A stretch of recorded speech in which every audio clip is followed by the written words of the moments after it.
दिल्ली की मुख्यमंत्री रेखा गुप्ता पर हुए अटैक को 10 दिन बीत चुके हैं। आरोपी राजेश भाई खिमजी फिलहाल न्यायिक हिरासत में हैं। अटैक के बाद उसकी मंशा और प्लानिंग से लेकर उससे जुड़े और तमाम लोगों पर भी कार्रवाई हो चुकी है। अपने ऊपर हुए हमले पर रेखा गुप्ता ने पहली बार विस्तार से बात की। एक ताजा इंटरव्यू में उन्होंने उस दिन की पूरी कहानी बताई है।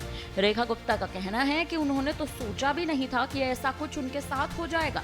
रेखा गुप्ता ने हमले के बाद एक निजी चैनल को इंटरव्यू दिया और उस दिन जन सुनवाई की बात का भी जिक्र किया। दूर दराज से लोग उनसे मिलने आ रहे थे, इस बात पर भी उन्होंने अपनी प्रतिक्रिया दी।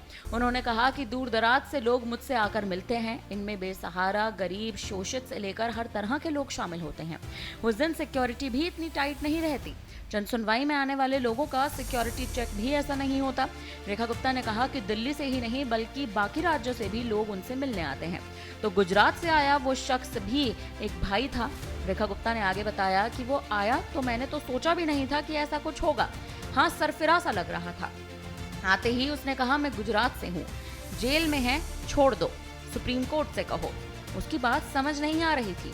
दिल्ली सीएम ने आगे बताया कि मैंने भी कहा कि ठीक है, सुनते हैं आपकी बात। दिखने में भी मासूम सा लग रहा था, अच्छा हट्टा कट्टा था। रेखा गुप्ता आगे कहती नजर आई कि मैंने उससे कहा था कि ठीक है, हम आपकी बात सुनेंगे, लेकिन तभी वो मुझ पर झपट पड़ा।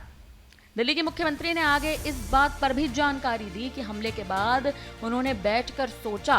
पहले तो बड़ा सदमा लगा, लेकिन फिर उन्होंने ये सोचा कि आखिर उनके साथ ये सब क्यों और कैसे हुआ। उन्होंने कहा कि फिर मुझे लगा कि पहलगाम हमले में अपनों को खोने वाली उन महिलाओं का क्या, उनका क्या दोष था। वो तो बेचारी अपने पति परिवार के साथ पिकनिक मनाने गई थी, हनीमून मनाने गई थी। जब उनके साथ ऐसा हुआ तो उन्होंने भी सोचा होगा कि मेरे साथ ही ऐसा क्यों हुआ। इतना ही नहीं, दिल्ली के सीएम ने आगे ये भी कहा कि ये दुर्घटनाएं हैं, कभी भी किसी के साथ भी हो सकती हैं, मेरे ही नहीं किसी के साथ भी हो सकती हैं।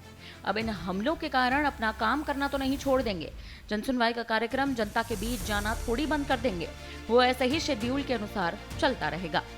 अब देखा जाए तो दिल्ली की सीएम रेखा गुप्ता साफ तौर पर उस सरफिरे पर ये कहती नजर आ रही हैं कि उसकी मंशा साफ नहीं थी। वो कुछ कुछ कहता जरूर नजर आ रहा था, लेकिन रेखा गुप्ता जब तक उनकी बात सुनती तब तक उस आरोपी ने रेखा गुप्ता पर झपट्टा मार दिया। फिलहाल रेखा गुप्ता पर हुए हमले के बाद अभी तक आरोपी न्यायिक हिरासत में है। तमाम पूछताछ जो है वो चल रही है। देखना दिलचस्प होगा कि आखिर दिल्ली की सियासत आने वाले समय में क्या मोड़ लेगी।